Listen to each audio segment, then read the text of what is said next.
Dans cette maison de Woluwe-Saint-Pierre, l'un des 3 centres d'hébergement de l'ASBL Les Pilotis. Spécialisé dans l'hébergement de personnes porteuses d'un handicap, le personnel se réjouit de l'arrivée des fameux kits de dépistage du Covid-19, mais se pose aussi beaucoup de questions.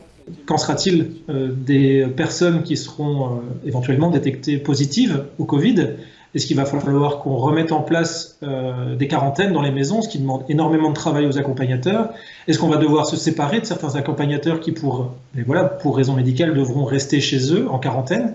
Et là, ça mettrait encore une fois à mal notre organisation. Tant que les centres de jour et les familles dans lesquelles se trouvent nos autres habitants ne sont pas tous testés, finalement, on ne peut pas remettre l'organisation habituelle en marche. Depuis le confinement, de nombreux bénéficiaires sont retournés dans leurs familles, des familles qui demandent aussi un peu de répit. Dans cet immeuble de Berchem-Saint-Agathe, un centre de jour fermé depuis le confinement se prépare à rouvrir.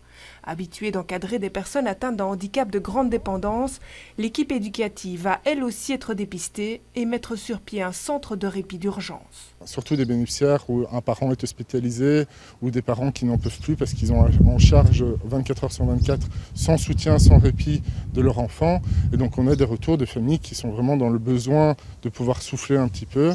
Et donc nous on va proposer un peu ce soutien sur des périodes de 15 jours. Donc c'est des 15 jours non-stop pour les bénéficiaires qui vont venir ici. Donc là on a un agrément qui a changé. Donc on est ouvert 7 jours sur 7 pour répondre à ces mesures d'accueil d'urgence. 6 centres d'accueil et d'hébergement pour personnes handicapées de grande dépendance vont procéder à ces tests d'ici jeudi, dans l'espoir d'être à nouveau accessibles dès le week-end prochain.